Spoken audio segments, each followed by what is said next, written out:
Okay, so today we'll be reviewing for exam number 3.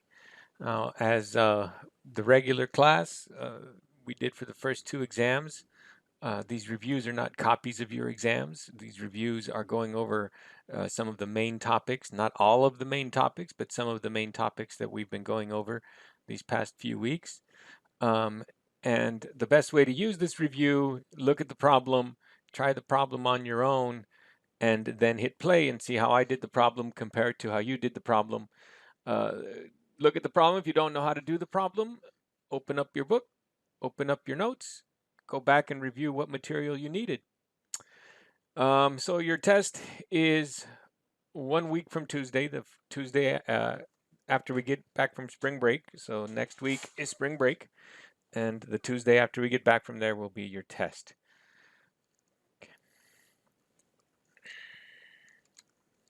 So we started this line in section 3.4. We started this last segment in section 3.4, related rates problems, right? So we're looking at related rates. So we have problem number 11 that we're going to use to practice. The minute hand of a certain clock is 4 inches long. Starting from the moment when the hand is pointing straight up, how fast is the area of the sector that is swept out by the hand increasing at any instant during the next revolution of the hand? So how fast is the area of the sector increasing? So these are word problems. There is no algorithm for solving them. You need to read the problem, understand the problem, but there are some commonalities in a lot of these problems. So in all these problems, it's called the related rate problem. So there's going to be a rate that you want. So what I think you should do is write down what rate you want, and you should write it in differential form. How fast is the area increasing? So that should mean that you want dA dt. Okay, so you want dA dt. And then another thing that's typical of all these problems is that you will know a rate. Now, typically the rate that you know will be given to you verbally, but that's not the case in this problem. You don't read anything else about another rate. So we'll get back to what rate we know in just a little bit. The other thing that is helpful in a lot of these problems, not all of these problems, but to draw a picture, right? So the minute hand of a certain clock is 4 inches long. So again, we have to make some assumptions, even though the problem did not tell us that we're looking at a circular clock. You should assume that it is. And so then starting when the minute hand is straight up, so you should draw a picture. Right? Now, the length of the minute hand is not changing. So we can label that.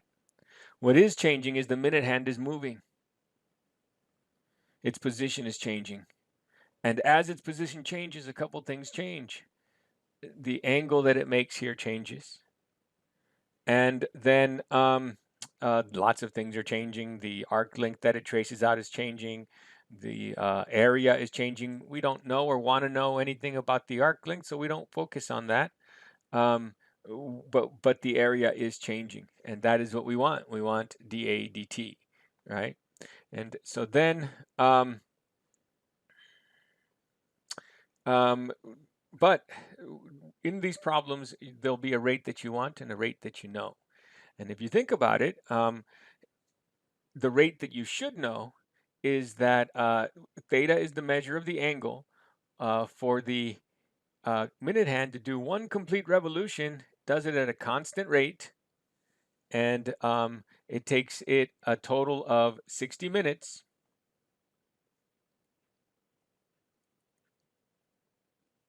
To go through an angle of 2 pi.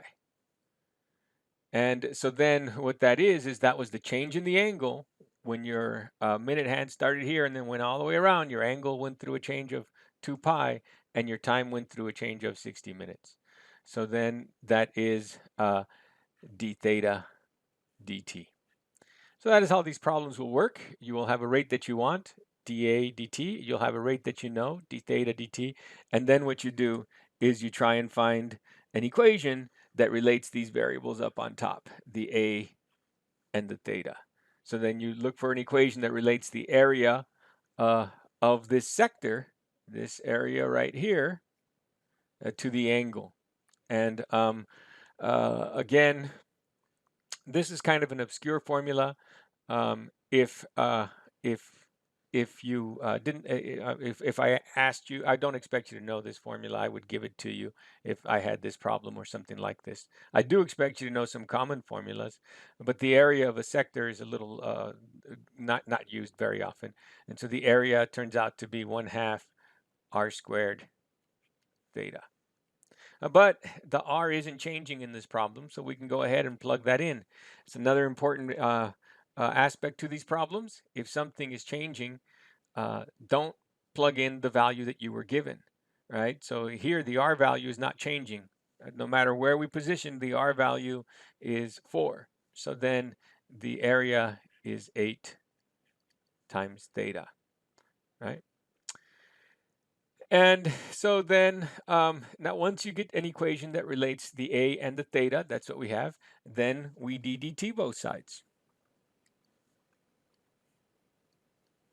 We differentiate with respect to time.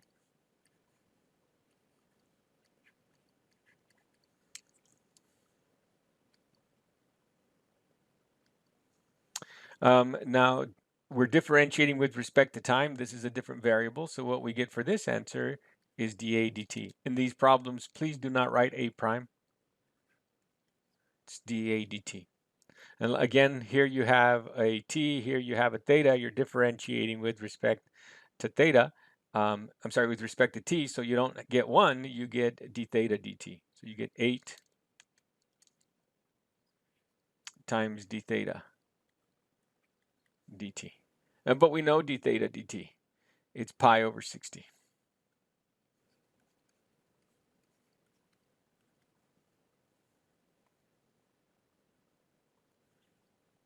Sorry, pi over 30.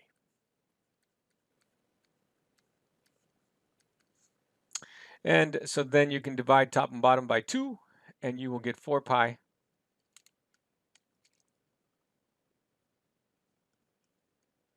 over 15. And the units, d theta dt, was in radians per minute. So then you're going to get a minute here. There's no such thing as a radian. And the r was in inches. So when we squared it to get this 8, this is actually, I'm sorry, when we squared it to get the 16 here, it's actually 16 square inches.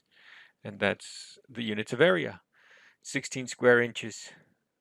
I'm sorry, 4 pi inches square for every 15 minutes.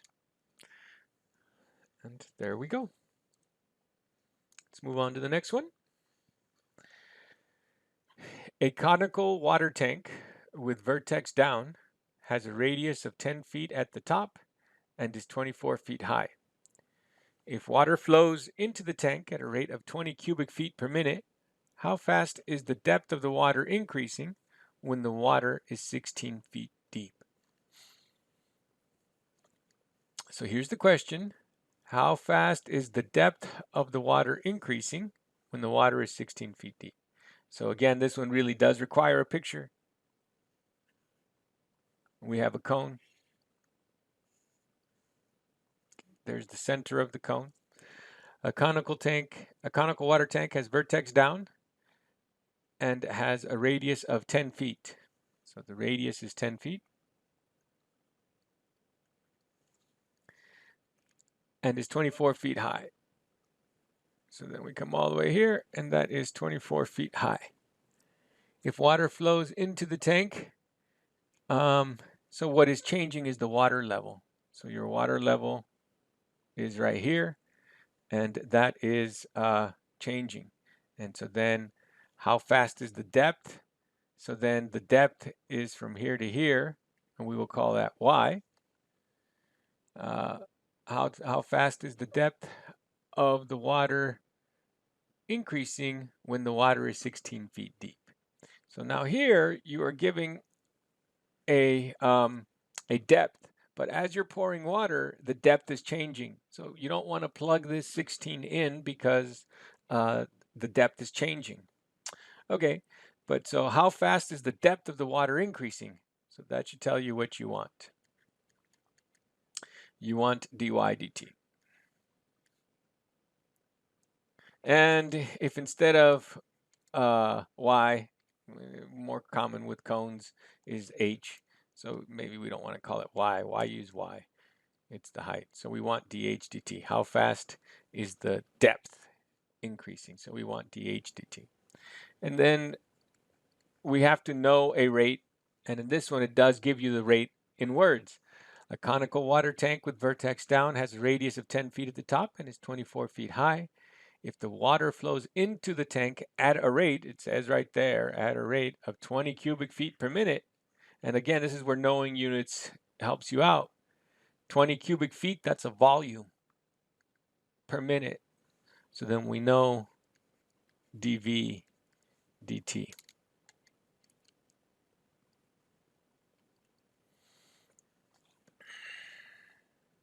And since we want dH dt and we know dV dt, then we have to find an equation that relates h and v, right? And so dV dt is 20 cubic feet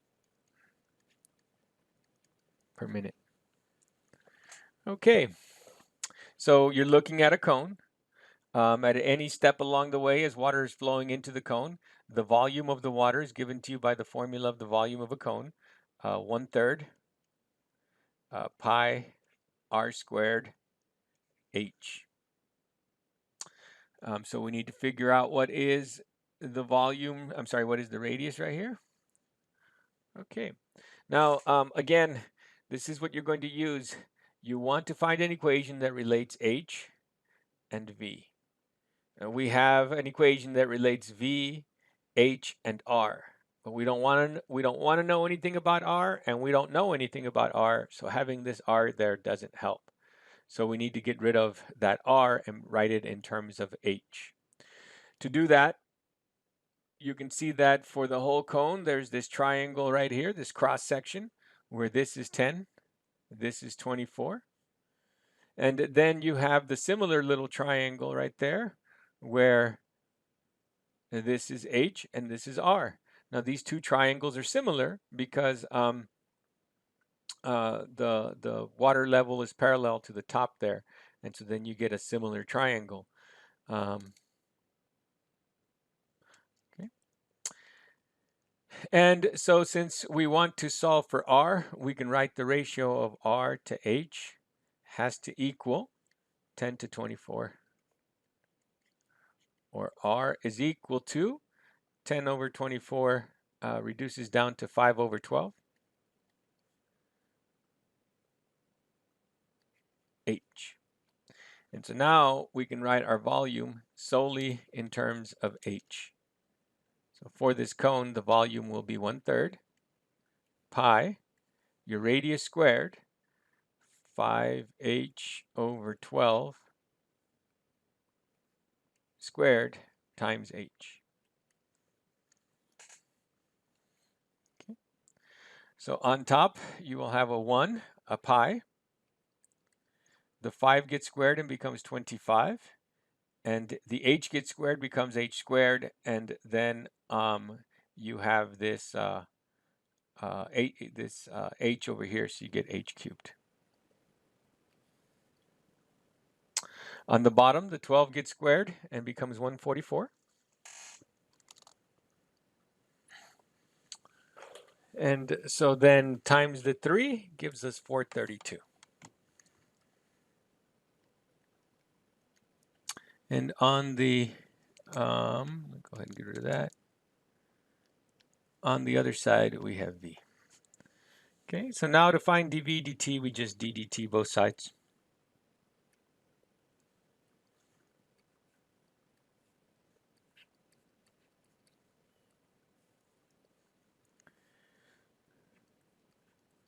The ddt needs to be on the left. We don't put it on the right.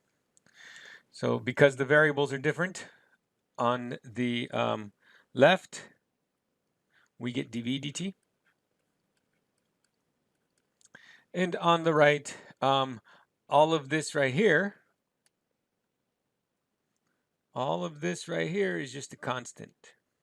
So there is absolutely no need to use the product rule or the quotient rule or anything. We just have a constant times h cubed. The 432 is divisible by 3 since we got it by multiplying 144 by 3. So when we bring down the 3, we'll end up back with 25 pi over 144, and then times h squared, and then times, bring down the exponent, take 1 away from the exponent, times the derivative of the inside. Because we are differentiating with respect to t, the h cubed is actually a composition. So you bring down the exponent, that's what gave you this 144, take 1 away from the exponent, times the derivative of the inside, dh dt. Okay, and now, so then we plug in everything that we know. We're interested in this situation when the height is 16 feet deep. So you know that dv dt is 20.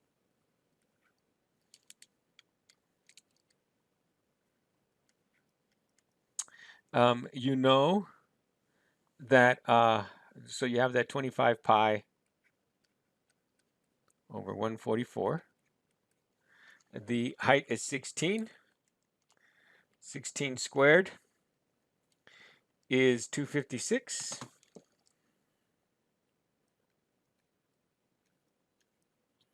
And we don't know the dh dt.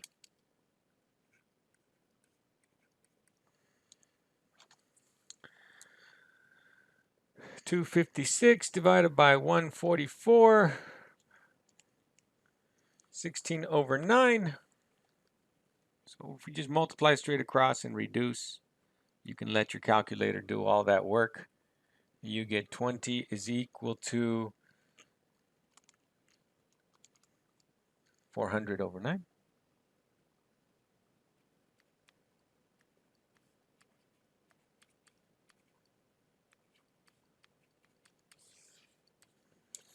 And then finally, to solve for dh dt, just multiply by the reciprocal.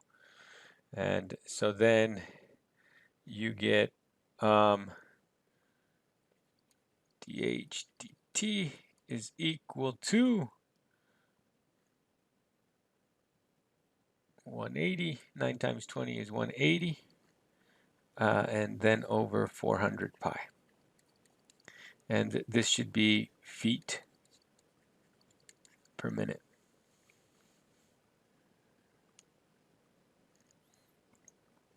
And then 180 divided by 400, math 1, 9 over 20. So dh dt is equal to 9 over 20 pi feet per minute. And we are done. Okay. Then we moved on. 3.5 was on your last exam. I skipped it so that we didn't cover, so that we had more time to cover the related rates. But then we moved on to section 3.6. And in section 3.6, we talked about L'Hopital, right? So L'Hopital is useful for finding limits where you get an answer of 0 over 0 or infinity over infinity.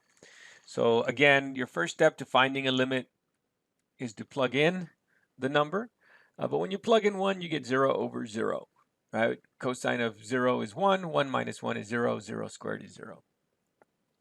And so then we can use L'Hopital. And when you use L'Hopital, I expect you to tell me that you are using L'Hopital so that I know that that is what you are using and that you're not just doing some algebraic rearranging, some algebraic manipulation.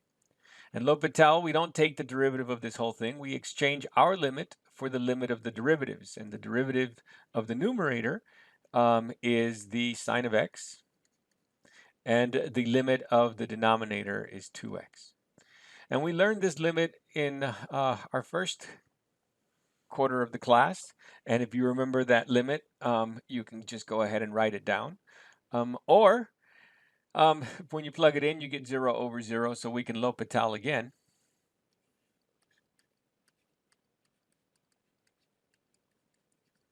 And exchange this limit for the limit as x goes to 0 from the right of the cosine of x over 2. And now we do this until we can plug in, right? And so when you plug in, you get 1/2. And that is your limit.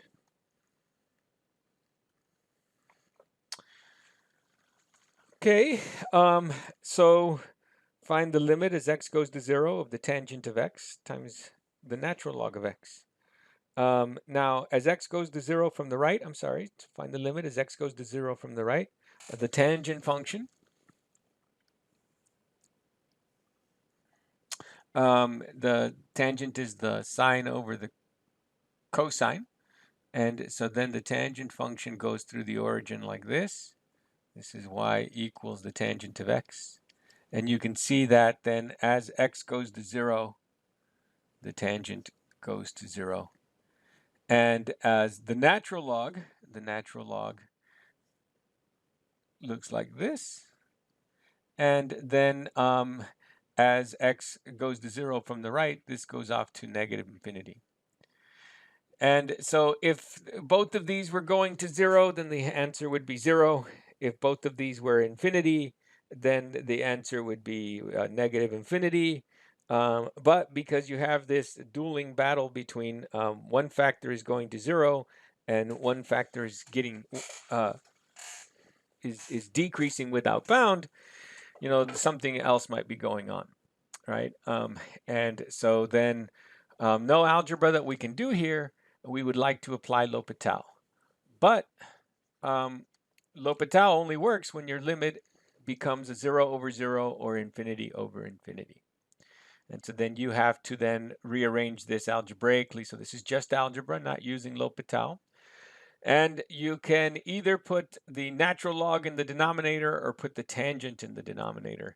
If you put the natural log in the denominator, you're going to see that you made things worse. If you made your problem worse, stop, right?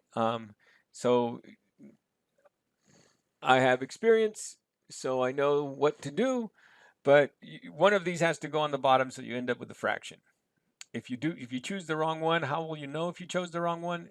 You got a problem that was made worse, right? So let me go ahead and just do it the right way. But you should always ask yourself, well, how do I know to do that, right?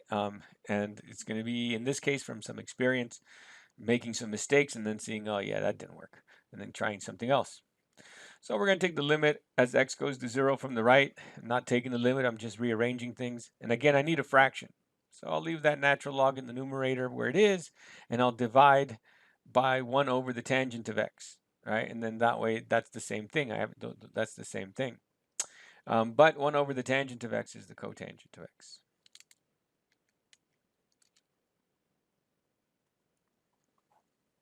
Okay. And now the cotangent is the reciprocal. And so the reciprocal here is, this is then going to go up like that and down like that.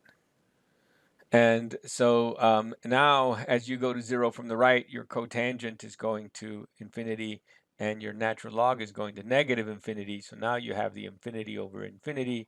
And so now we can L'Hopital.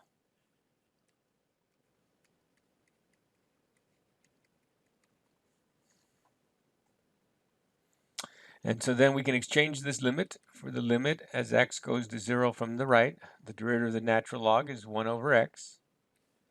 And the derivative of the cotangent is the negative cosecant squared of x. Okay. And so now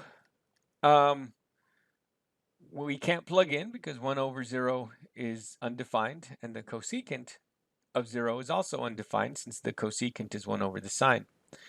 And so then we can, rather than using L'Hopital again, although we could, because we would have infinity over infinity, once I start taking derivatives again, things are going to get worse. If they're getting worse, you're doing something wrong. So when I see this, I say, well, rather than using L'Hopital, let's do the algebra first. And so then this becomes the limit as x goes to 0 from the right. And we can clear the fractions and rewrite this as the negative sine squared of x. So the negative cosecant of x is the negative sine squared of x, and then the 1 over x gives me this x down here. And then we still can't plug in because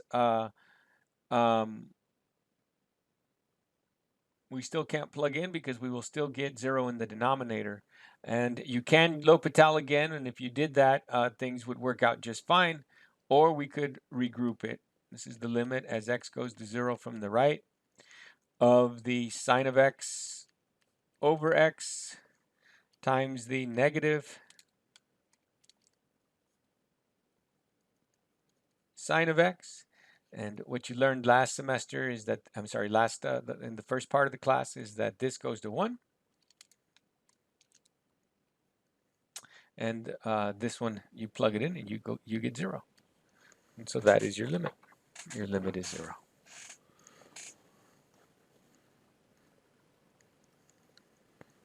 Then we moved on to chapter 4. We started using the derivatives to tell us things about our original function, right? So let f be a function that is continuous on a closed interval ab and differentiable on the open interval ab. If f prime of x is greater than 0 for every value of x in ab, then f is increasing on ab. If f prime of x is less than 0 for every value of x in ab, then f is decreasing on ab. If f prime of x is equal to 0 for every value of x in ab, then f is constant on ab. What the derivative gives you is the slope of the tangent line. So we've been going over that over and over again, right? So and remember, the tangent line and the graph do the same thing near the point of tangency. So a positive slope on a line means that your line is increasing. So that means that your function is increasing. A negative slope means that your line is decreasing. So that means that your function is decreasing. And the slope of 0, that happens when you have a horizontal line. And so that a horizontal line is a constant function. And so if you're always 0, then your function is constant. We weren't able to prove this in this section. We proved it later with the use of the mean value theorem. But not going to be going over proofs on your test. You just need to know how to use it. We also talked about concavity, and we have this theorem. Let f be twice differentiable on an open interval. If your second derivative is greater than 0 for every value of x in the open interval, then f is concave up on that interval. If your second derivative is less than 0 for every value of x in that open interval, then f is concave down on that interval. Right? So find the intervals on which f is increasing, the intervals on which f is decreasing, the open intervals on which f is concave up, the open intervals on which f is concave down, and the x coordinates of all inflection points. Okay, so for part A and B, what tells us whether it's increasing or decreasing is the first derivative. So what we do is we find the first derivative. This is a composition. You have this negative x squared over 2 inside the e to the function. The derivative of a composition is to take the derivative of the outside function. The derivative of the e to the function is e to the, same inside, negative x squared over 2, times the derivative of the inside. And when you bring down the 2, the 2's will cancel, and you just get negative x. So then what I expect to see is a sign chart. You should label your sign chart. This is a sign chart for your first derivative, right? This expression is always positive. You should know what the graph of e to the x looks like. It looks like that. Now you should then, some of you might say, but that's not e to the x, that's e to the negative x squared over 2. This graph right here is not the graph of this, but this graph tells me that no matter what the exponent is on e, your output is positive. So this expression is always positive. And so then, since that expression is always positive and you're multiplying it by negative x, the only thing that determines the sign chart is this part. The only thing that makes this part 0, this factor 0, is 0. When you put in a number less than 0, a negative number, you will get a positive. And that tells you your graph is increasing. When you put a number bigger than 0, a positive number, multiplied by -1, then you get a negative. That tells you your graph is decreasing. And there you go. For C, the open intervals on which f is concave up and the open intervals on which f is concave down, we need to look at the second derivative. The second derivative is the derivative of the first derivative. The first derivative is negative x e to the negative x squared over 2. So then the second derivative, we take the derivative of that. You can't forget what you learned in the previous part of the class. Every time I ask you to take a derivative, you should ask yourself, how is this made? And what you see here is that what you have is a product. You have this function here times this function here. And when you go to take the derivative of a product, you have to use the product rule. And so the product rule says take the derivative of the first factor, -1, times the second factor left alone, e to the negative x squared over 2. Plus, you leave the first factor alone, negative x, times the derivative of the e to the negative x squared over 2. But we've already done that. When you take the derivative of e to the negative x squared over 2, you get this. If you want to do it all over again, no big deal. You get negative x e to the negative x squared over 2.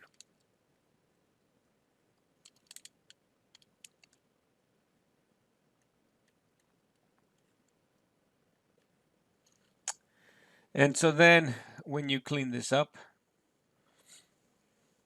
the negative x times the negative x gives us a positive x squared. And then e to the negative x squared over 2 minus e to the negative x squared over 2. To make our sign charts, it'll be easier if this is factored. Looking at differences doesn't help for the sign charts, but if so, we factor it. We begin by factoring out the greatest common factor, which is going to be that e to the negative x squared over 2. And that then leaves behind x squared minus 1. And so then this is e to the negative x squared over 2. And that second one is the difference of squares, x plus 1, x minus 1. This expression is always positive. So when you go to make your sign chart for the second derivative, we can pretty much ignore that second one because, we can pretty much ignore this factor here because it doesn't do anything. It's always positive. So then we're looking at this part, at these factors. What make those factors 0 are -1 and 1. When you use numbers less than -1, -2, -3, -4, this will be negative, this will be negative. You multiply those together and you get a positive. Once you get past -1, 0, this one changes, 0, a half, negative a half. This will now be a positive number, and now you have a positive number times a negative number, so this will be a negative number. And once you get past the 1, this one will change, and then you have a positive number there as well. So this tells me that my graph is concave up. This tells me my graph is concave down. This tells me that my graph is concave up. And the x-coordinates of the inflection points so then we're going from concave up to concave down at -1. So there's an inflection point at x equals -1. And we're going from concave down to concave up, so there's an inflection point at 1. So part A, increasing and decreasing is told to me by the first derivative. So A, increasing, is from -infinity to 0. B, decreasing, from 0 to infinity.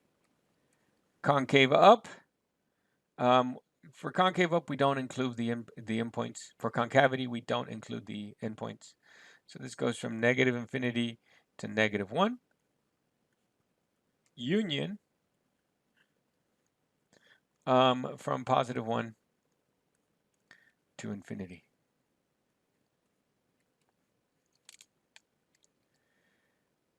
D, the open intervals on which it's concave down, that's just from -1 to 1. And E, the x-coordinate of all inflection points.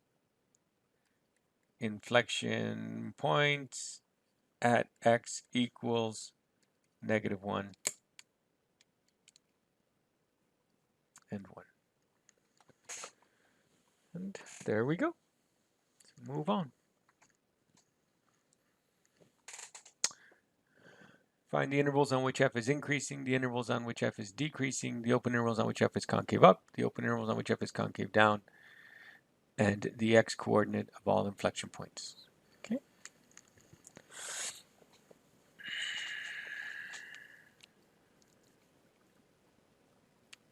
Purple.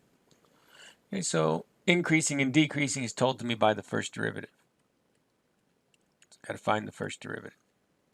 And when I do that, I get 4x cubed minus 15x squared plus 18x. I can factor out the x, and then I will get 4x squared minus 15x plus 18. My coefficients are kind of large, so rather than going straight to trying to factor this, I can look at the discriminant.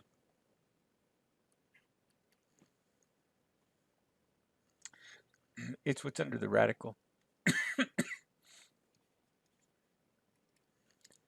So b squared would be 15 squared minus 4 times 18.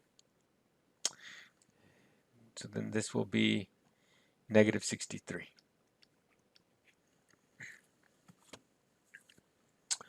So then negative 63 tells me that this expression here does not have any real zeros.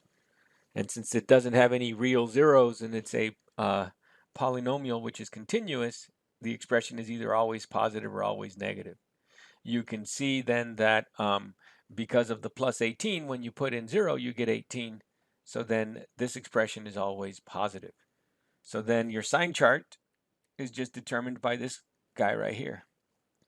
So for your first derivative,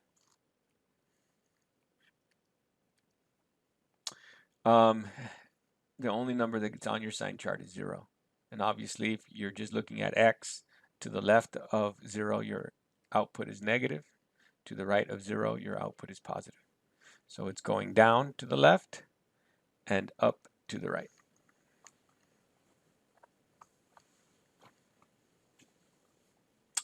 Okay. Next, we want to deal with concavity. Concavity is told to me by the second derivative. And so then that will be 12x squared minus 30x plus 18. So we want to factor this. To begin factoring this, we can factor out a 6. That leaves behind 2x squared minus 5x plus 3. We can continue factoring. I have a prime here and a prime here. There's not too many ways for this to factor. The first term has to be 2x here, and over here you have to have an x. And then we want the plus here and the minus here tells me that they are both minus. And then only two things to try is 3 and 1 and 1 and 3. So if I try 1 and 3, then I have x minus 6x, sorry, minus x and minus 6x, but that's minus 7x. That's too big.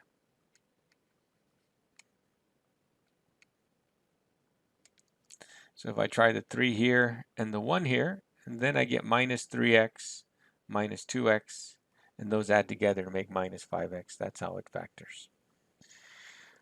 So then we can make our sign chart for our second derivative. So 1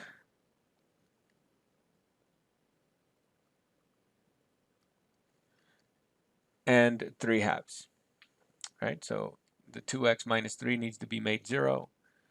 2x minus 3 equals 0, so 2x equals 3, so then x equals 3 halves. 3 halves is 1 1/2, so 1 and 3 halves. Okay. Now, to the left of 1, both of these factors will be negative, and so then we multiply them together and get a positive. Once we get past 1, then this one will switch signs, but this one will stay negative. And so then we have a positive times a negative, which is a negative. And once we get past 3 halves, then this one will switch signs, and then we get a positive over here. And so this is concave up, concave down, concave up. And we have inflection points at 1 and 3 halves.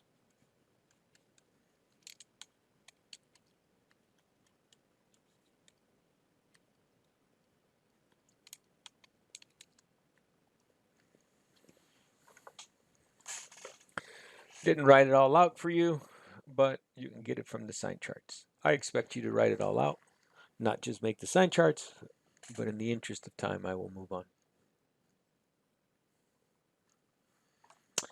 on. We talked about extrema, and we talked about relative extrema and absolute extrema. In section 4.2, we talked about relative extrema. And relative extrema are going to be points that sit higher or lower than their immediate neighbors. And for a continuous function, you have relative extrema at your critical points.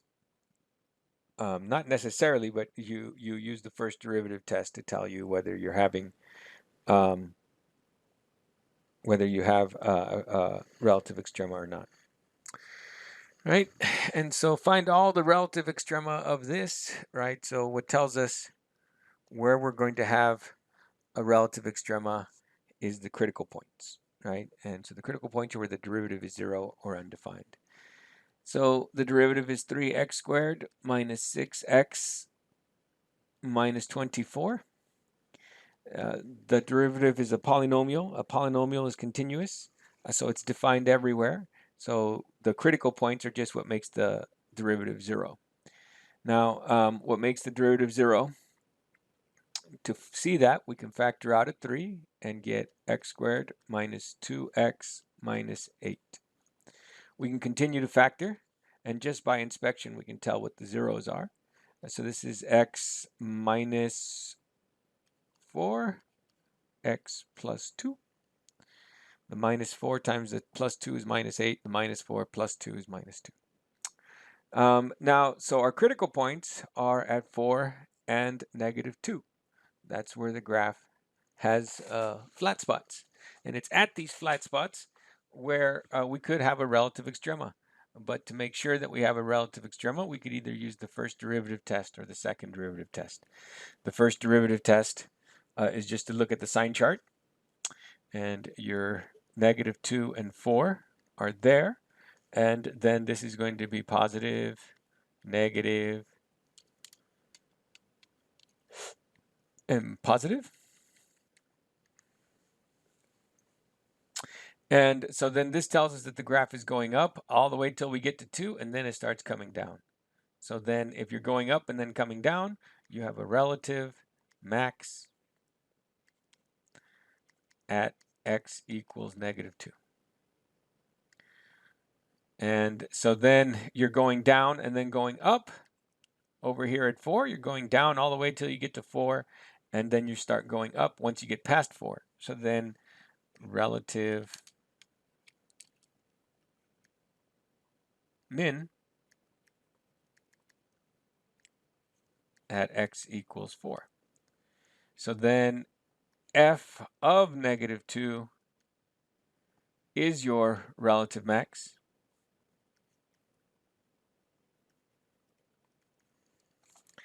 And you can just put that into your calculator.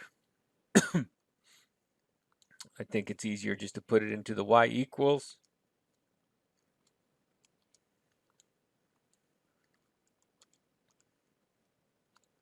And then go to the table set and put it on ask. And then go to the table. And then you can put in your negative 2 and get 28.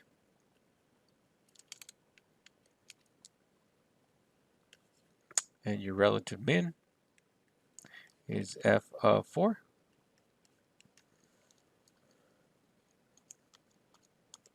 which is negative 80.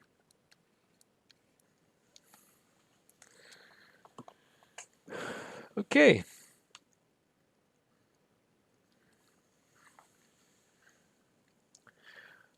Give a graph of the polynomial and label the coordinates of the intercepts, stationary points, and inflection points. Check your work with the graphing utility. We're not going to worry about intercepts. We're not going to worry about that. We're going to be concerned with the stationary points and the relative extrema, right? Okay. So one of the things you should know is when you look at the degree of the, when you look at the monomial of largest degree, this 2x cubed, then that means that your graph is going to do what 2x cubed does on the ends. So this is what we learned in pre-calculus. When we learned in pre-calculus is on the ends, the graph is going to take off to positive infinity to the right and take off to negative infinity on the left. In the middle, we couldn't figure out what it was going to do using the pre-calculus, and we had to wait till calculus, right? Rather than plotting a whole bunch of points.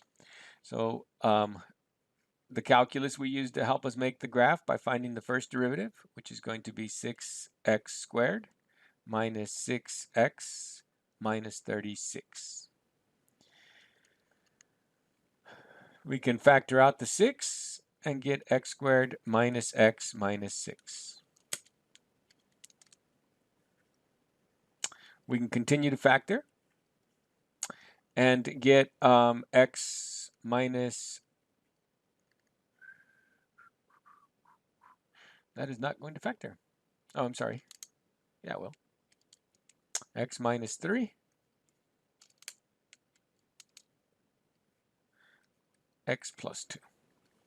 Minus 3 times 2 is minus 6. Minus 3 plus 2 is minus 1. So that factors. We can then make the sign chart for my first derivative. And my numbers that go on here are negative 2 and 3. And so positive, negative, positive.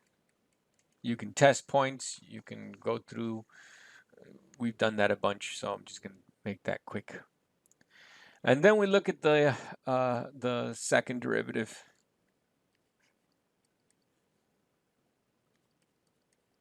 Which is going to be 12x minus 6.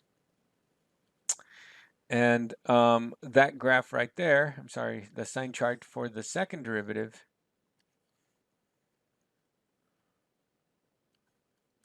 only is a line. It only has 1 0 at a half. And to the left of a half, it's negative. When you put in 0, it's negative. And to the right of a half, it's positive.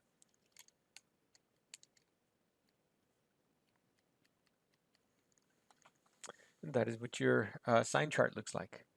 Okay. Now we should make a table.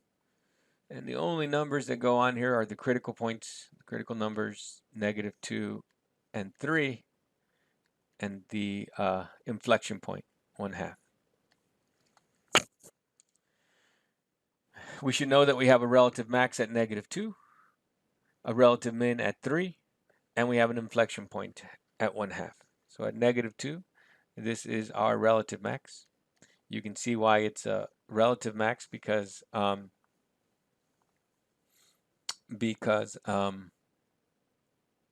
there is no maximum. The graph is going to go up forever to the right. At 3, we have a relative min, and it's a relative min, not an absolute min, because on the left it goes down forever. And then at a half. So if we go back to y equals and we put this in there, 2x cubed minus 3x squared minus 36x plus 5, go to the table, and we put in -2, and we get 49. We put in 3, we get -76, and we put in a half, and we get -13.5.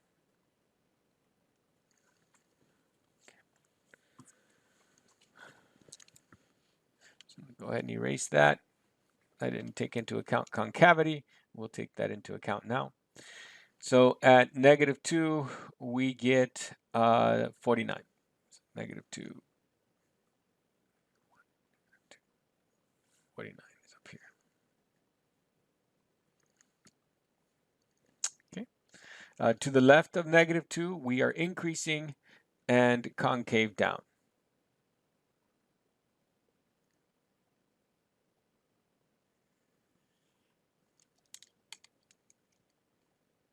Okay. Once we get past -2, we start decreasing. So this is my relative max.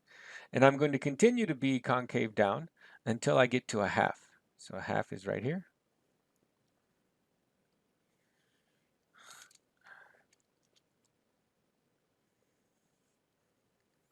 So a half is right.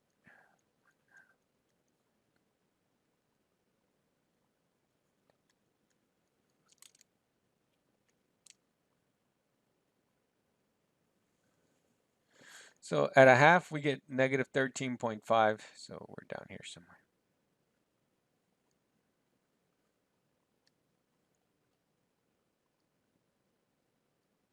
Okay. And so to connect these 2 points, we need to be decreasing and concave down.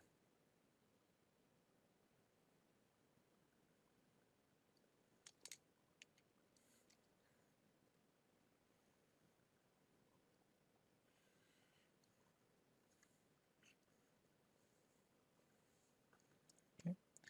Once we get past a half, we are still decreasing until we get to 3 and this -76.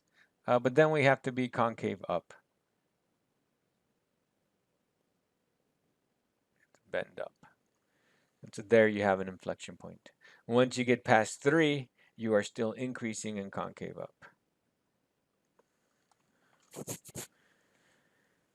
And there you go. You should use your calculator to make sure that that's what you see. You can use this to set your window. All the interesting behaviors happening between -2 and 3 in that area. So we'll go from -5 to 8. The x scale is fine at 1. Y minimum, we need to get all the way down to -76. So we'll go to -100. And then the y maximum, we need to get all the way to 49 to see that max. So we'll go all the way up to 80. And then my y scale will go 20.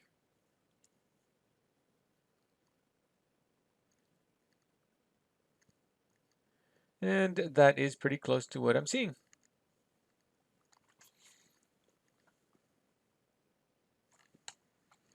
Not going to worry about the intercepts. We did that in pre-calc. We just want to get these calc highlights. The relative max, the relative min.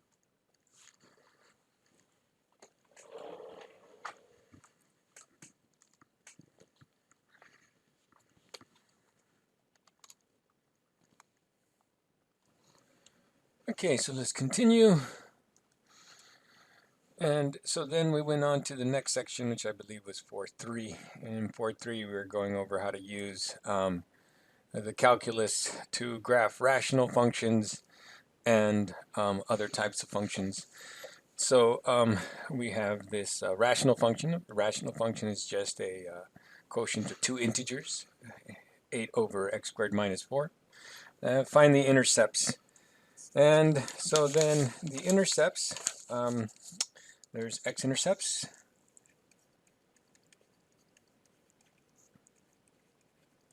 And we just want to figure out what makes the output 0. And whenever you have a fraction, you're only going to be 0 if your numerator is 0. And so there are none, because your numerator is always 8. Y-intercept.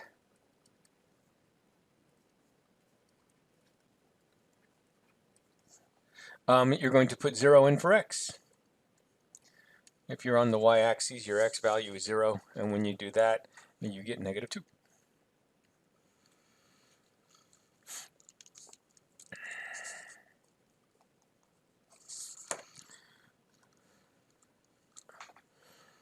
There are two types of asymptotes for a rational function. There are the horizontal asymptotes and the vertical asymptotes. So let's go over the vertical asymptotes first. For vertical asymptotes, those happen where the denominator is 0 and the numerator is not. But the numerator is never 0. So the denominator is 0 when x squared minus 4 equals 0, which is when x squared equals 4, which is when x is equal to plus or minus 2. So your vertical asymptotes are vertical lines. Vertical lines look like x equals a number, and so these are x equals plus or minus 2. And I wrote a 1, so let me go ahead and erase that.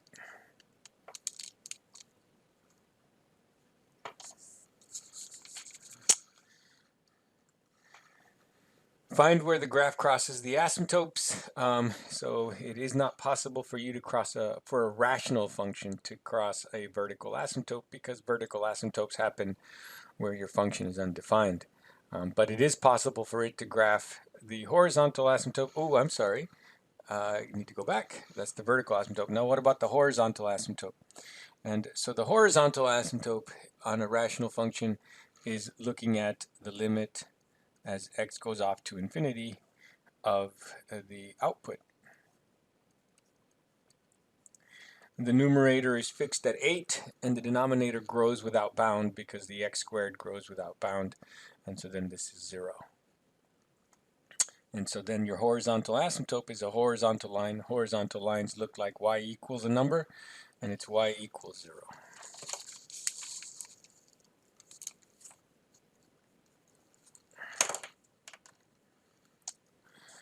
So for the function f of x, find where the graph crosses the asymptotes. Again, the graph cannot cross the vertical asymptotes because for a rational function, they happen where the function is undefined. And so you can't cross it. But you can cross your horizontal asymptote. Your horizontal asymptote is the line y equals 0. And so you can just see what makes the output 0. And in this case, again, no solution, because the numerator is always 8. Can't be 0 if your numerator is always 8.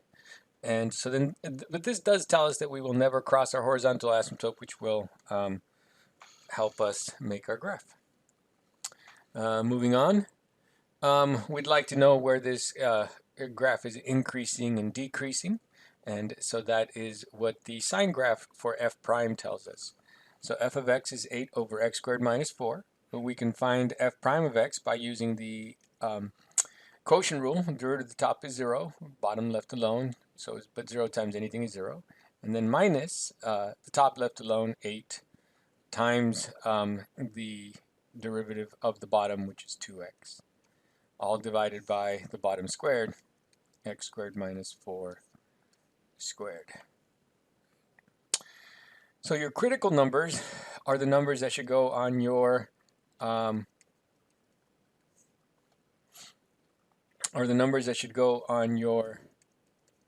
sign chart, and the critical numbers are the numbers that make the derivative 0 or undefined. The x squared minus 4, that's made 0 at plus or minus 2. Squaring it doesn't make any new zeros, so you have a negative 2 and a positive 2.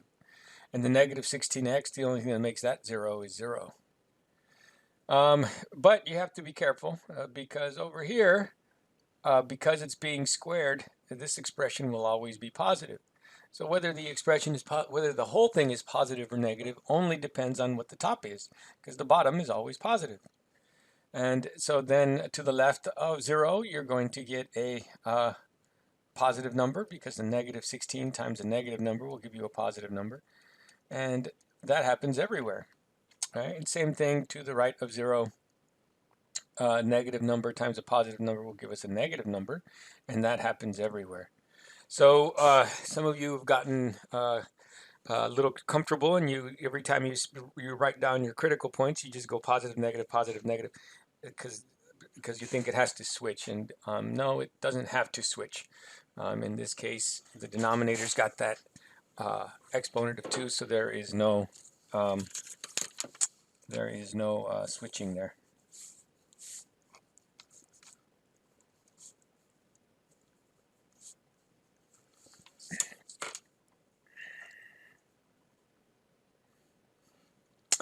Okay.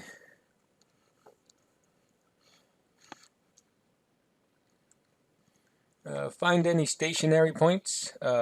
We said that the derivative was negative 16x over x squared minus 4.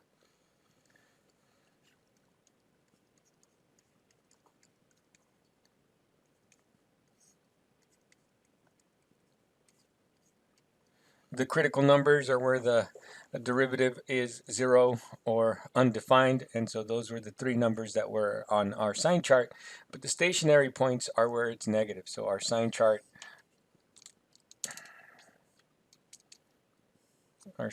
went like this: negative 2, 2, and 0. So these are my critical numbers, but at negative 2 and 2, those are not in my domain. So my derivative is not 0 there. It's undefined, and those aren't points on my graph either.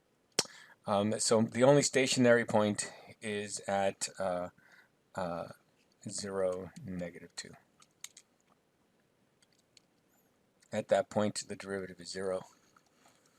Okay. Find the sign graph for f double prime. So f double prime, the second derivative tells me whether my graph is increasing or decreasing, and I believe f prime of x was negative 16x over x squared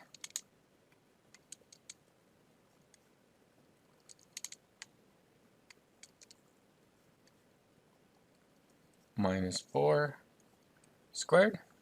And so now when we go and find the second derivative, we're going to take the derivative of this, which is to take the derivative, we're going to use the quotient rule. The derivative of the numerator is negative 16, the denominator left alone, x squared minus 4 squared, minus, we're going to leave the negative 16x alone, which is then going to make this a plus 16x. And we're going to multiply by the derivative of the x squared minus 4 squared, which is a composition. So we're going to bring down the exponent, take 1 away from the exponent, times the derivative of the inside.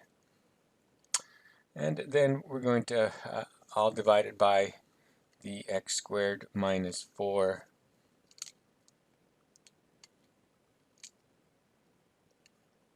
squared. I forgot to take 1 away from the exponent, so that 2 shouldn't be there. But this was squared before, and so now when you square the bottom, when you square this, you get x squared minus 4 to the 4th power. What you should notice, and this is a little trick I showed you on the other video, is that this x squared minus 4 is all over the place. And so then what we might want to do is factor out the x squared minus 4. And because we also see a 16,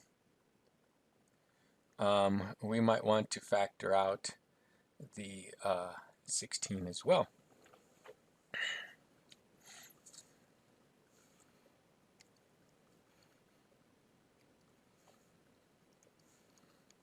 And so from the top, we are going to factor out the 16. and the x squared minus 4.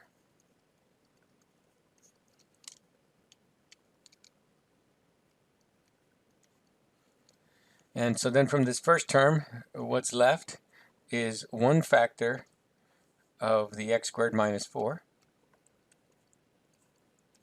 and the negative. And we took out the 16 and 1 of the x squared minus 4's. So what's left is the negative and the x squared minus 4. From the second term, we took out the 16 and the x squared minus 4. So what is left is, we took out the 16 and the x squared minus 4. So what is left is the 2x times the 2 times the x. So 4x squared.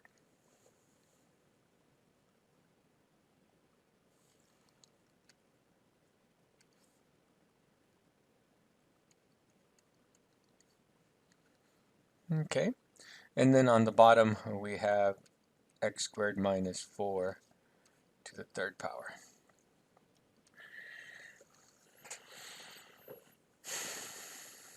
Okay, and so then you can see, I'm sorry, to the fourth power. Got a little ahead of myself. You can see that you have x squared minus 4 up here and to the fourth power. And you have exponent of 4 there, so we'll have 3 left. We'll use one of them to cancel that one. So we still have the 16.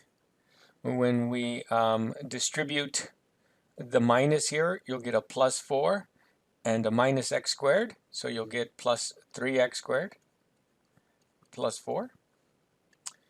And then x squared minus 4, which factors is x plus 2, x minus 2, and it's being cubed, so you have these cubes there. And so you can see that on the 3x squared plus 4, nothing is going to make that 0. That's always positive. So the numerator is always positive. And then the denominator is sometimes positive, sometimes negative. So the only place where the second derivative is undefined is at -2 and at 2. To the left of -2, this will be a negative, this will be a negative, and when you cube it, it'll stay negative, so you will have a positive. Once you get past the -2, this one will switch, and now you'll have a positive. Cubed is still positive times a negative. You'll now have a negative. And once you get past 2, then you have a positive.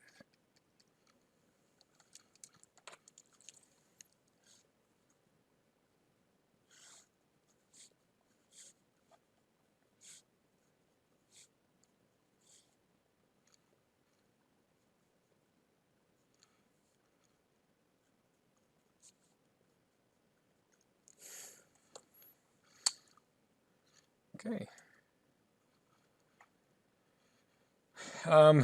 It may look like from your sign chart, it may look like from here that you change concavity from at -2, but remember at -2 and +2 you have asymptotes, so there are no points there. So those are the only places on the sign graph where you can see the concavity changing, but they don't correspond to points, so you don't have any inflection points.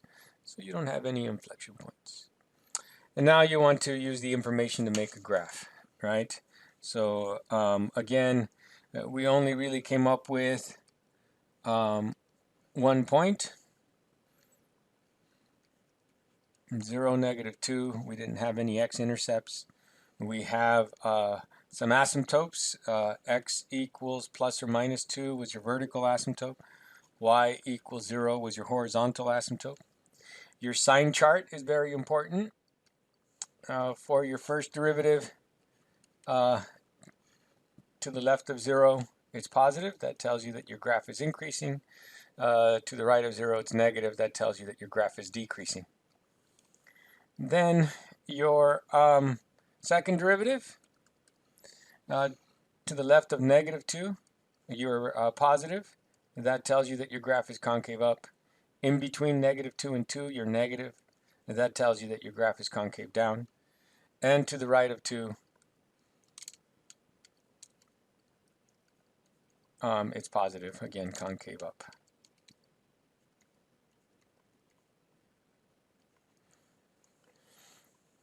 Okay. And so then we have our two asymptotes, x equals plus or minus 2. Actually, let me put the y-intercept first, 0, -2. And then we have our vertical asymptotes.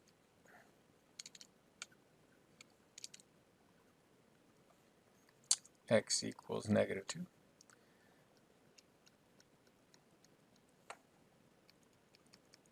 And x equals +2. And then our horizontal asymptote, let me go ahead and draw that in a different color. It's y equals 0. And so that's telling you that as you move further and further to the right or to the left, your graph levels off to this horizontal line, y equals 0. And then we have the sign charts. So now we can start sketching the graph together. So to the left of 0, your graph is always increasing. So to the left of -2, you're increasing and concave up. And because you're increasing and concave up, then you must be up here in this quadrant. Because this is a vertical asymptote, that tells you that as you get closer, your outputs have to take off to either positive infinity or negative infinity. But a negative infinity would put you decreasing. So you have to be going off to positive infinity. And you've already verified that your graph never touches the x-axis. So you have to be on top of the x-axis the whole time. Right, so that's the usefulness of knowing that you never touch the x-axis or where you touch the x-axis. And as you go to the left, you have to level off. You can see that for this whole time, your graph is increasing and it's concave up. It bends up. Once you get past -2, you stop being concave up and start being concave down, but you're still increasing. So you're going to increase until you get to 0. So that means that this point right here that we actually put down is a relative max. And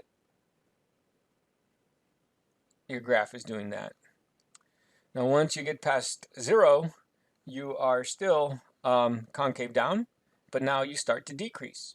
So that's what makes it a relative max, is that you've changed, and you're still concave down.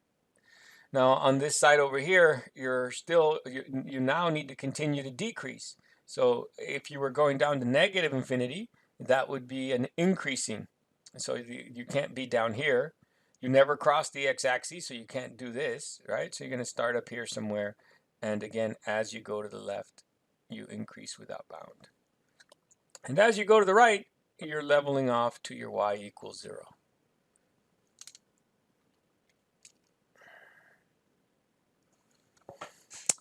And there you go.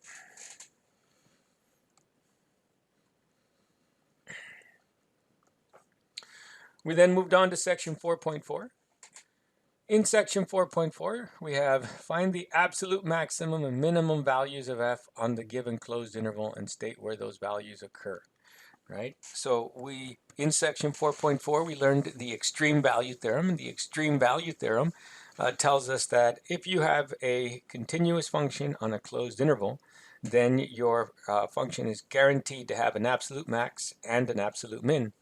And it tells you that where to look for it, and where you look for it is either at the endpoints or the critical points. Right, so the endpoints are already there, -1 and 1. We need to find the critical points, the points where the derivative is 0 or undefined. So let's go ahead and find the derivative to see where our critical points are. The derivative of the top is 3. The bottom left alone, square root of 4x squared plus 1. Minus, then you take the derivative of the bottom, leaving the top alone, so 3x, and the derivative of the bottom, it's a composition, so then you use the chain rule. The derivative of the square root function is 1 over 2 times the square root, but it has the same inside. So inside is 4x squared plus 1. And then you multiply by the derivative of the inside. But what was inside the square root is a 4x squared plus 1, so you get 2x. And then all over the bottom squared. So the square root of 4x squared plus 1 squared would just give you 4x squared plus 1. Okay. Now we have a complex fraction because we have a fraction in the numerator and in the denominator. So we might want to multiply the top and bottom by those twos go away, by the only denominator, which is the square root of 4x squared plus 1.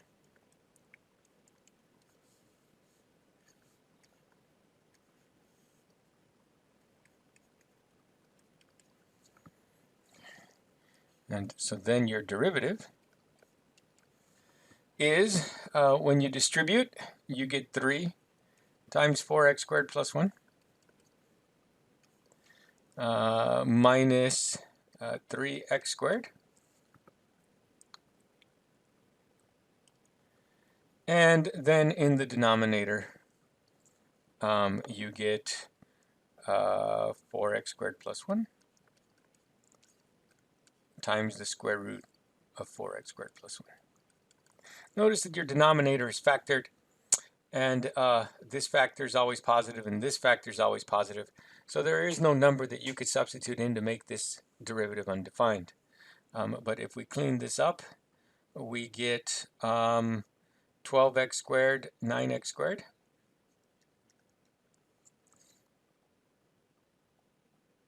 Plus 3.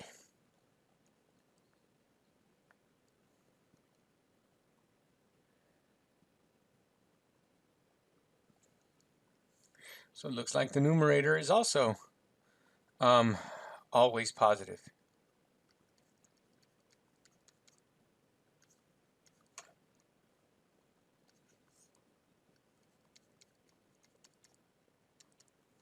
And so then this, when you look at this, you should see 9x squared plus 3, that's positive. And on the bottom, 4x squared plus 1, that's positive. So this is always positive. And so then there's no critical points. There's no place where the derivative is 0 or undefined.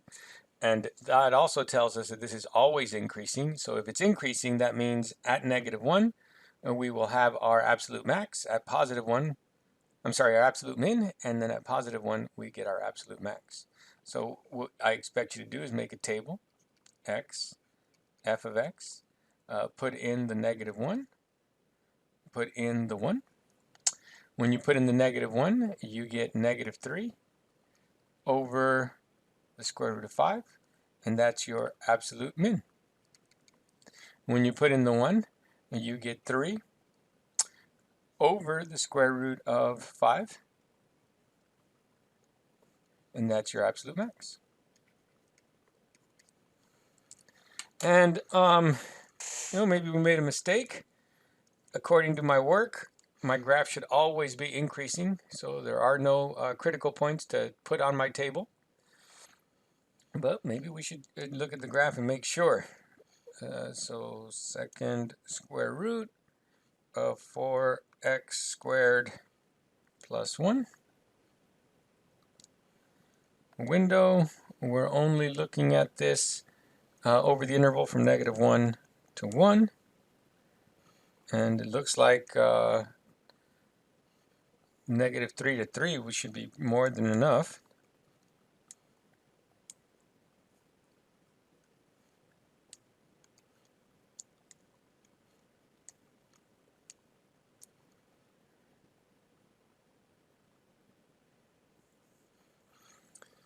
And what I see on my graphing calculator is a graph that looks like that. That is always increasing. It doesn't have any critical points because there is nowhere where the derivative is 0 or undefined. And so then, and Since it's always increasing on the left, you'll get your absolute min, and on the right, you'll get your absolute max. Okay. I do expect you to be able to do some trig. Find the absolute maximum and minimum values of f on the given closed interval and state where those values occur. All right, so again, we have a continuous function, x minus the sine of x, x minus 2 sine of x is a continuous function. And we're looking at it on this closed interval. So we're absolutely guaranteed an absolute max and an absolute min. And where we look for it is at the endpoints or the critical points. So the critical points are where the derivative is 0 or undefined. So the derivative is 1 minus 2 cosine of x. That derivative is defined everywhere. There's nowhere where this is undefined. So we just need to figure out what makes this 0. Can't do that by inspection. So we just said 1 minus 2 cosine x equal to 0. This will be that the cosine of x is equal to 1/2. And again, we're looking for angles where the cosine value is 1/2. ASTC. So the angles have a positive cosine value in quadrants 1 and 4, and so our angle has to be in quadrant 1 or quadrant 4. But we're only allowed to get there using angles in the interval from negative pi over 4 to pi over 2. So first again, 30, 60, 90 triangle.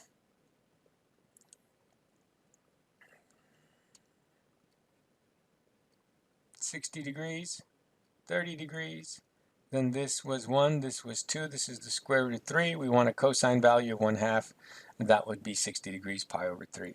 So we can get to that one in the interval by going up to pi over 3. And we can get to that one by going down pi over 3, so that would be negative pi over 3. But we're only allowed to go down as far as pi over 4. And so then pi over 3, having a third, is more than a pi over 4, so we're not allowed to use this one. Right? That does not fall in my interval, so it's not in here. And so we only have one critical number, and that critical number is at pi over 3. Since we're looking for absolute, not relative, we just make a table. X, f of x, and we put in the endpoints, negative pi over 4, pi over 2, and then pi over 3. Make sure you're in the right mode. If you're going to use your calculator, you need to be in degree mode, because in radian mode, because it says from negative pi over 4 to pi over 2. And I'm just going to go ahead and put this into the calculator to make it easier to compare. So we have x minus 2 sine of x, and the second table at negative pi over 4, we get 0.6. At pi over 2, we get negative 0.42, negative 0.4, just for comparison purposes. And at pi divided by 3, we get negative 0.7.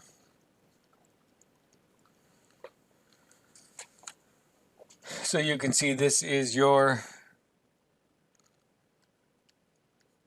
absolute min. This is your absolute max.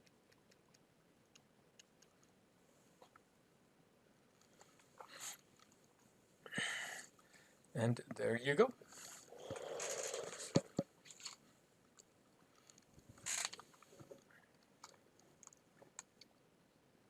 I looked at the graph and everything looked good, right? So you should do that. Make sure you're in the right track.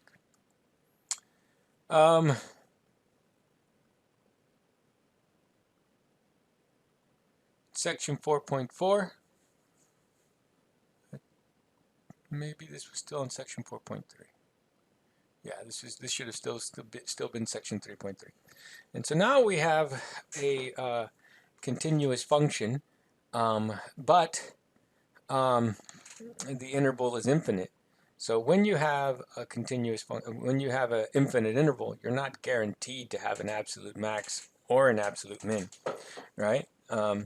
And so, but there's a couple things. One is, again, looking at the end behavior, you should know that because of the x to the fourth, on the outers will look like this. You'll go up as you go to the left, and you'll go up as you go to the right. It'll be decreasing on the left and increasing on the right.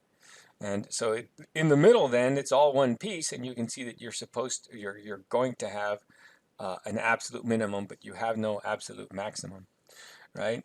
So again, where should we look for it? At the critical points, right? F prime of x is equal to 4x cubed plus 4, which you can factor out the 4. And by inspection or by setting it equal to 0, whatever you choose to do, you can see that -1 is going to make this 0. So at -1, this is 0, right? Now, it's interesting to note that there is only one critical point. And so then it turns out that if there is only one critical point, and at that critical point you have a relative max, then you have an absolute max. So if you only have one critical point, that doesn't mean that it's a relative extrema or an absolute extrema. But if you have only one and it's a relative extrema, then it's an absolute extrema. So then, since there's only one, very easy to find the second derivative. And to find the second derivative, that's just 12x squared. That's just 12x squared. And 12x squared is always going to be 12x. So then when you find f double prime of -1, you're going to get 12, which is bigger than 0. So that tells you that that your graph is concave up. And you were looking at the spot where your first derivative was 0. So you were looking at this low point. So therefore, you have a relative min. But because you only have one relative extrema, therefore it has to be an absolute min. So there is no absolute maximum. The graph on the ends goes up in either direction, but there is an absolute minimum, and that absolute minimum happens at -1. So f of -1, which is 1 minus 4, which is -3, is your absolute minimum.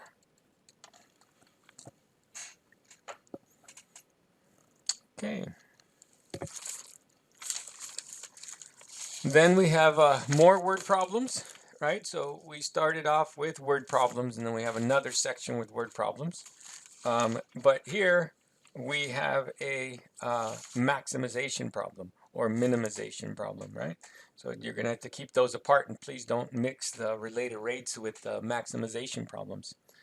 So here it says a cone-shaped paper drinking cup is to hold 100 cubic centimeters of water. Find the height and radius of the cup that will require the least amount of paper. So that will require the least amount of paper. So it doesn't mention anything about a rate. So this is not a related rate problem. You want to minimize the amount of paper. And so again, that's where you can begin your problem, is write down what it is you're trying to do. You want to minimize. And what part of the paper are we keeping track of? It should make sense to you that the way we minimize the amount of paper is by minimizing the area. And the only way we can minimize the area is if we have a formula for the area. The only way we can use the calculus. Now, this is again an obscure formula. I don't expect you to know this formula. When you were doing this homework, you should have looked at the cover of your book. And on the cover of your book, there is a formula for it. And the formula is that your area is pi r times L. Now this formula I don't use very frequently, so I don't expect you to know it. Well, what's L? Well, when you have a cone,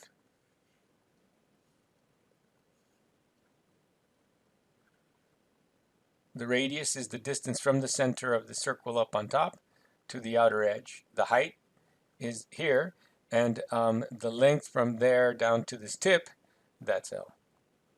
And so then the volume is pi r squared h. Okay. Now, when we look at this problem, we're being asked to find the radius and the height.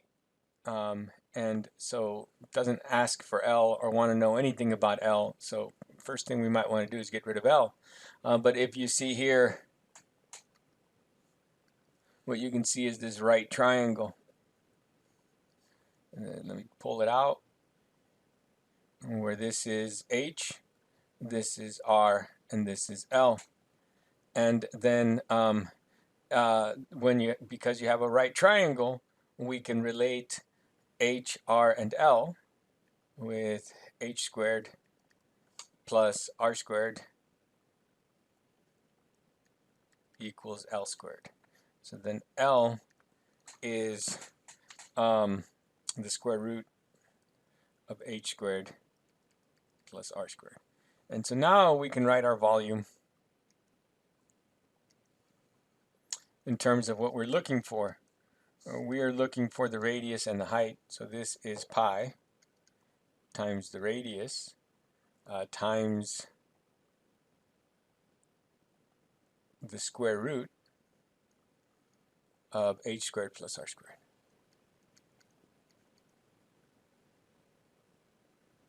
Ooh, I did it again. The volume of this cone is not pi r squared h. The volume is 1/3 pi r squared h. So when you look at the cover, you see that your cone, there's two formulas there for you. One for the surface area, that the surface area is pi rl, and that the volume is 1/3 pi r squared h.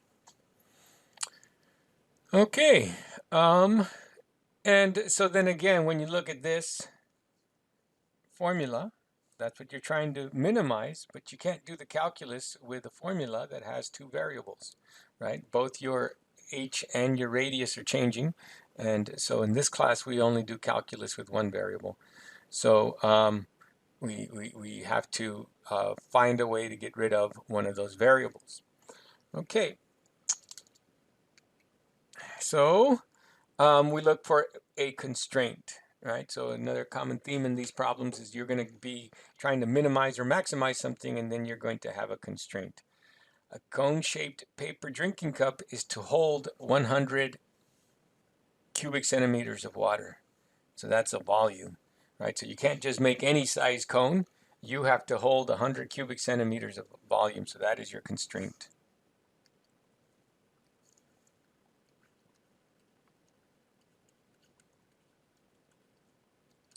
And again, a very good approach to this would be to pause the video, try to write down the constraint, and you know, try and do some of the steps on your own. That's going to make this more beneficial. You just sitting there watching these videos is not going to get you good at this, especially not spelling. But if you pause the video, okay, what's the constraint? Well, the volume is 100 cubic centimeters, and I gave you the formula for the volume, so then you can just set that equal to 100. So the constraint is that 1/3 pi r squared h has to equal 100.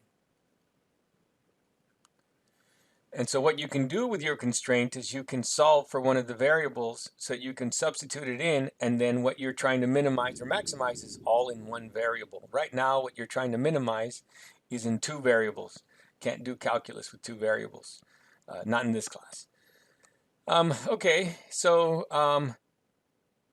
you could solve for either variable, but what I'm going to do, right, because I have a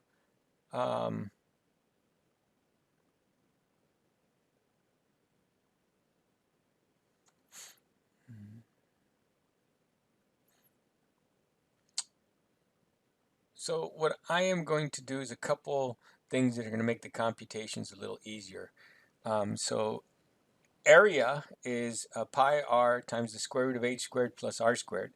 I'm going to look at this new quantity p, which is area squared. And why I'm doing this is because p squared, which is p, which is the area squared, is going to be pi squared r squared, and then that gets rid of the square root. And what that is going to do for me is make it easier to take my derivatives. And so then the idea is this, it's very simple.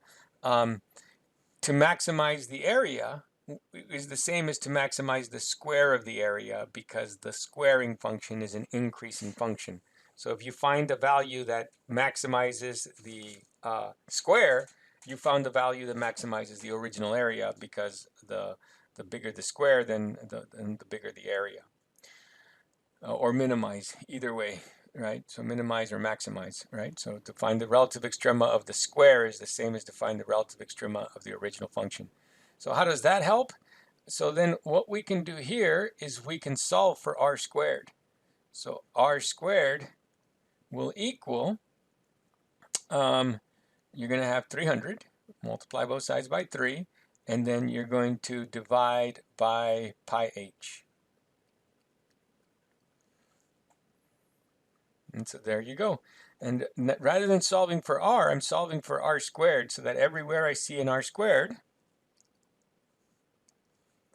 here and here, I can put this in. And so now I can write my formula as p is equal to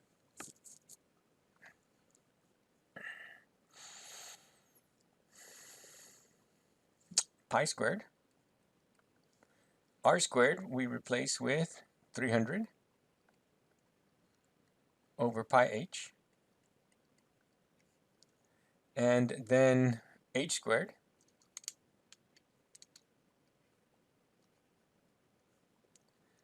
plus 300 over pi h. Now here, one of these pi's goes away, and we have 300 pi over h to distribute. And so when I distribute it, I get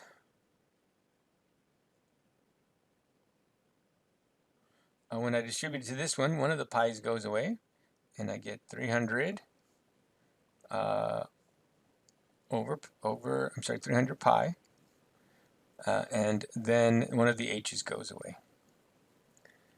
And when I distribute it to this one, the pi goes away, and we get 300 times 300, we get 9 with 4 zeros, 90,000.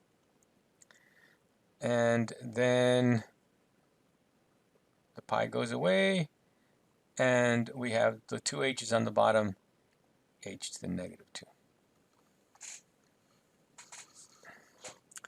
Okay. And so once you write down your formula, you should write down what are your input values that you're allowing. So since you need a volume of 100 cubic centimeters, the only condition is that your h has to be bigger than 0. You can't have an h value of 0. You certainly can't have a negative h value. But from there, you could make it as big as you want. Okay. And so we're not guaranteed to have a solution to this problem. We're not guaranteed to have an absolute max and an absolute min, because we don't have a continuous function on a closed interval. We do have a continuous function, but our interval is not closed. The interval goes from 0 to infinity, and that's not a closed interval. Okay, so let's see what happens. So again, so we could look for the first derivative, find the critical points. And so then you get 300 pi minus 180,000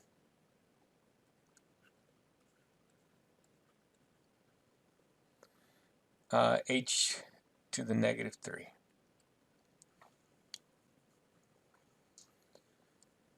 And then we figure out what makes this 0. And so we could add the 180,000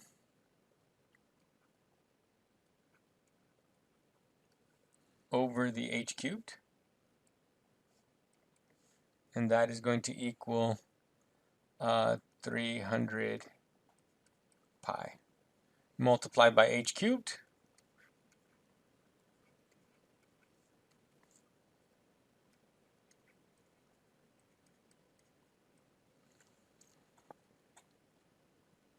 And then I'm going to need some more space. So I'm going to erase all this.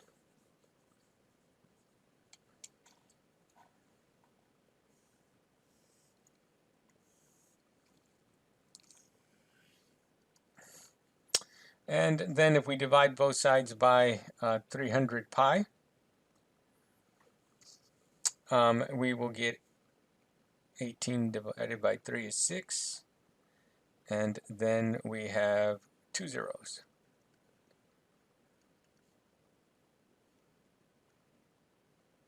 And the pi should still be on the bottom. And then we have h cubed. And then we raise it to the 1/3 power.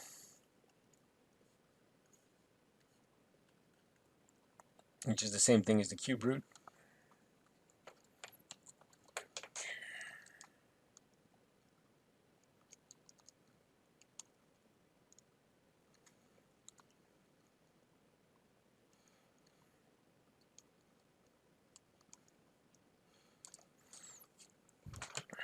So you get h is equal to the cube root of 600 over pi. Okay. Now, just because you got a number doesn't mean that is your answer, right? Now, we only have one critical number, and so if we can show that that is a relative max, then it has to be a I'm sorry, if we can show that that is a relative min, then it has to be an absolute min because there's only one of them, right? So then what we can do is look at the second derivative.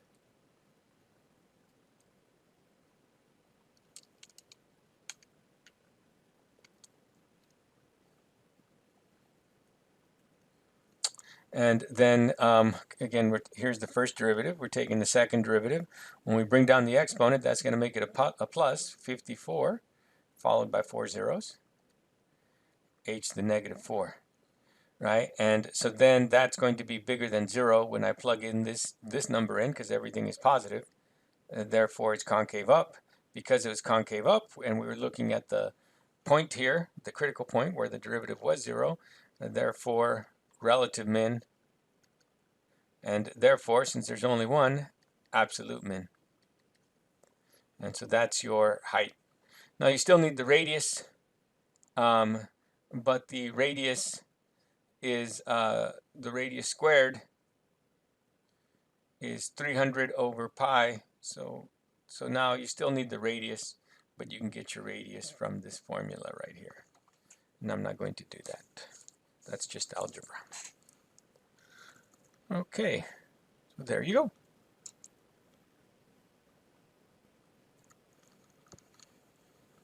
Next, we went on to 4.5, and in 4.5 we went back to talking about the position function. The function s of t describes the position of a particle moving along a coordinate line where s is in meters and t is in seconds. And make a table showing the position, velocity, and acceleration to 2 decimal places at times t equals 1, 2, 3, 4, and 5. At each of the times in part A, determine whether the particle is stopped. If it is not, state the direction of motion. At each of the times in part A, determine whether the particle is speeding up, slowing down, or neither. Okay, so make a table showing the position, the velocity, and acceleration to 2 decimal places. So there's the position. The velocity is just the derivative of the position, and the velocity is just the change in position over the change in time, which is the derivative of the position. What you have is a product, so you use the product rule, t to the fourth. The derivative of t to the fourth is 4t cubed. Second one left alone, e to the negative t. Right? And then you're going to leave the t to the fourth alone, and you're going to multiply by the derivative of e to the negative t. But that is a composition, which is e to the negative t, times the derivative of the inside, which is just minus 1. For your acceleration, that's just the derivative, that's just the change in velocity over the change in time, which is the derivative of the velocity. And so again, we have a product. So we're going to use the product rule, take the derivative of the first factor, 12t squared. Second one left alone, e to the negative t. And then you're going to take the derivative of the e to the negative t, which is minus e to the negative t, and you're going to leave the 4t cubed alone. And then you're going to subtract the derivative of this thing. But that's the original function, and the whole thing here is the derivative. So you can do it all over again, or you can just copy down 4t cubed e to the negative t minus t to the fourth e to the negative t.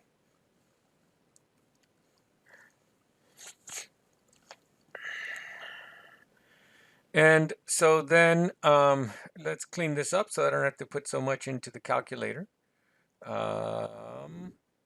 There's not going to be any term to combine with this one, 12t squared e to the negative t, minus 4t cubed e to the negative t, and then minus another 4t cubed e to the negative t. That's going to be minus 8t cubed e to the negative t.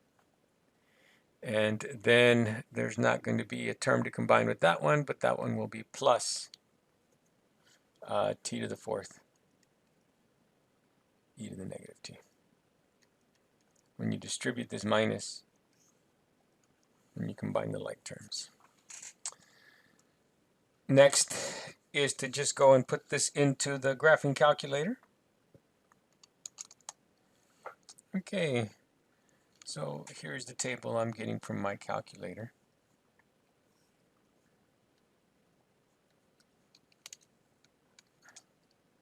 When t is 1, s of t is 0.3, correct to the make a table 2 decimal places. So 0.37. V of t is 1.1. And then, sorry, 1.1. And then A of t is 1.8.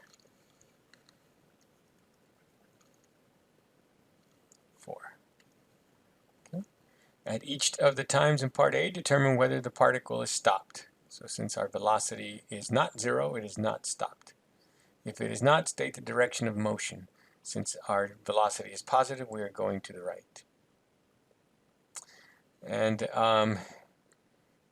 determine whether the particle is speeding up or slowing down, right? And so then what tells you if it's speeding up and slowing down is whether your velocity and acceleration have the same sign.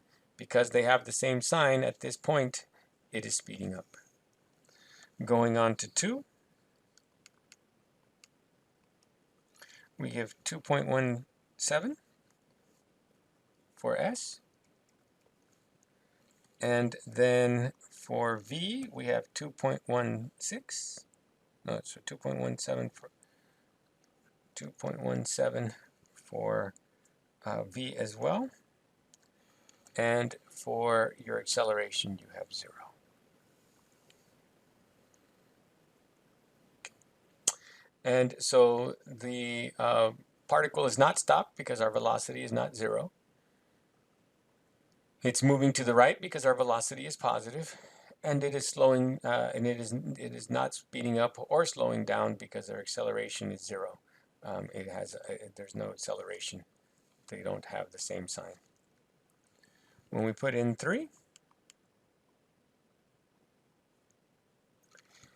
here we get 4.03. And here we get 1.34. And then here we get negative 1.34. So again, not stopped because we have a positive velocity. So we're moving, we're not stopped. Velocity tells you whether you're moving or not. It's positive, so we're moving to the right. And it's slowing down because my velocity is positive and my acceleration is negative.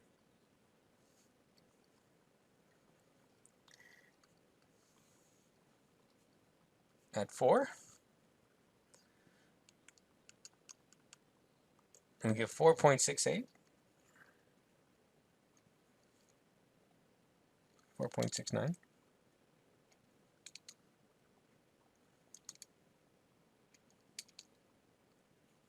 And here we get 0. And here we get negative.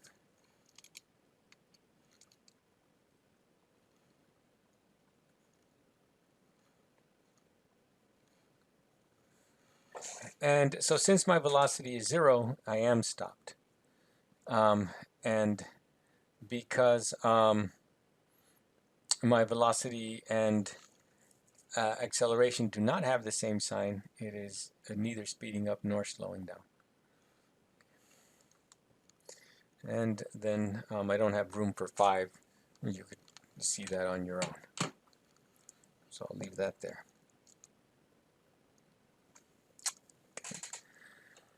The function s of t describes the position of a particle moving along a coordinate line where s is in feet and t is in seconds.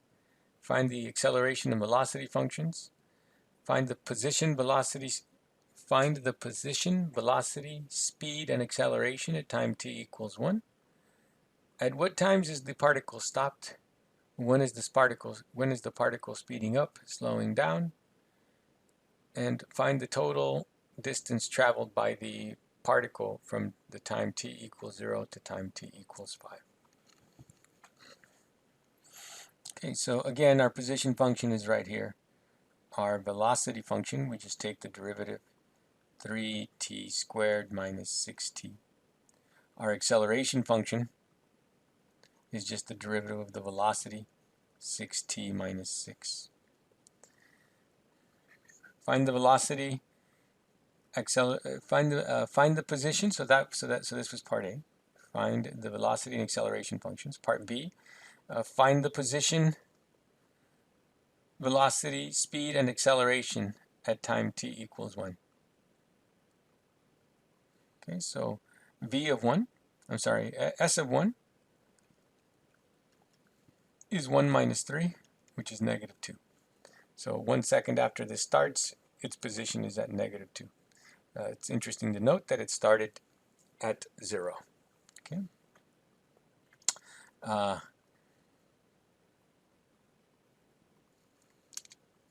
V of 1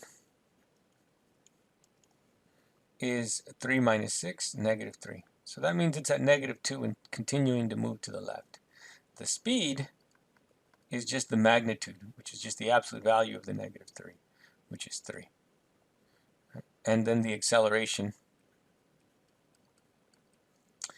at 1 is 0. So it's neither speeding up nor slowing down. We have no acceleration at that time. Okay, that was B. At what times is the particle stopped? So C, at what times is the particle stopped? So what I'm going to do is I'm going to make the sign chart for V. So V of t, I'll factor out the 3t.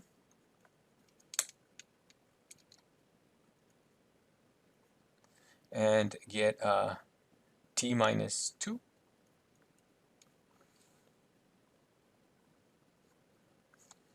And so then for C, I'm going to make the sign chart for the velocity. The velocity tells me which direction I'm moving in. So this is my velocity up here, and so you can see that the numbers that I need are 0 and 2. We don't really need this over here, but we should know that over here it's positive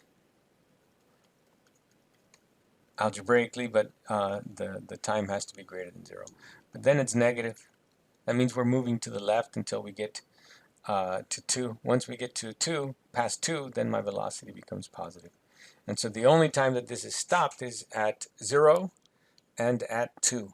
At 0 and 2 is where it's stopped. Right?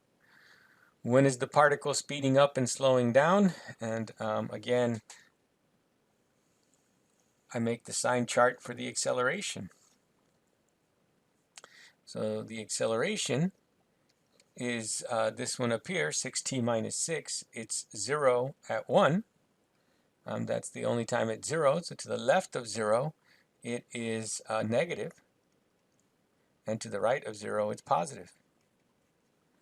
So you can see then that from 0 to 1, they're both negative, and so then it is speeding up.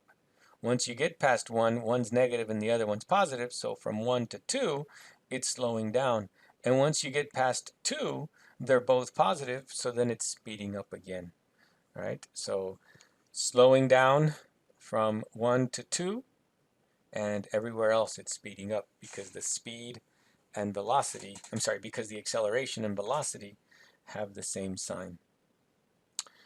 Okay, find the total distance traveled. Okay, so again, this will help to actually graph the actual path of the ant. Again, when t equals 0, we're right here at 0. Then the ant moves to the left. So my velocity is negative, so I'm moving to the left until time t equals 2. When time t equals 2, we get 8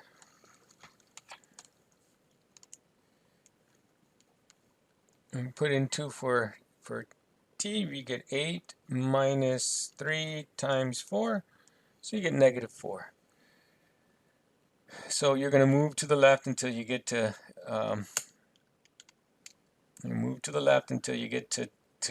negative 4, and this corresponds to a t equaling 2.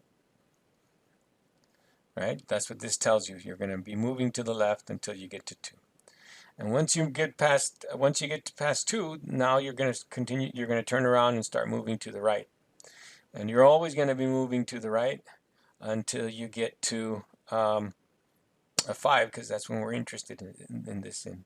And so when t equals 5, you get 125 minus 3 times 25, 50. You keep going over here, and you're going to be over here at 50. And this is going to be t equals 5. So keep track of what you did. You went 4 units to the left, 4. Then you went 4 units to the right, plus 4. And then you went 50. And so that's a total of 58. And so that is E.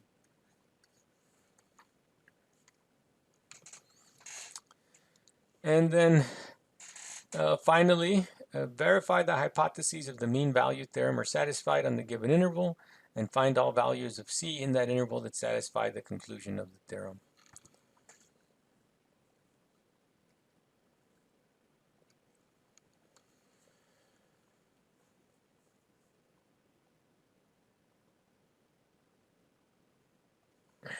Okay, so the mean value theorem requires that you have a continuous function on a closed interval, and that it be differentiable on the open interval. So this function is continuous and differentiable, and there's, you can just say that.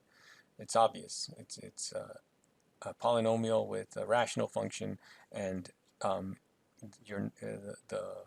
it's continuous and differentiable in its domain.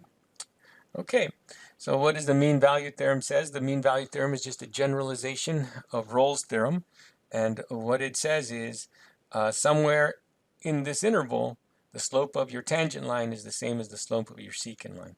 So your secant line has a slope of the change in y, f of 4 minus f of 3, all divided by 4 minus 3, which is put in 4 and you get 4 minus 1/4, minus put in 3 and you get 3 minus 1/3, and 4 minus 3 is 1. So you can use your calculator, or you can practice your arithmetic, whatever you want to do. 4 minus 1/4 minus 3 minus 1/3, math 1, 13/12. And all the mean value theorem tells you is that somewhere in this interval, your derivative is 13/12. The slope of your tangent line, the derivative, is equal to the slope of your secant line, 13/12. So let's find the derivative. That is 1 plus 1 over x squared. And so we want 1 plus 1 over x squared, 1 plus 1 over x squared to equal 13/12. Subtract 1 from both sides and you will get 1 over x squared equals 1/12. Flip both sides, x squared has to equal 12. So x has to equal plus or minus the square root of 12. But we're only looking in the interval from 3 to 4, so we're not looking at the negative. And so then 3 squared is 9 and 4 squared is 16. This does fall in the interval, and this is the C that we are looking for. Okay.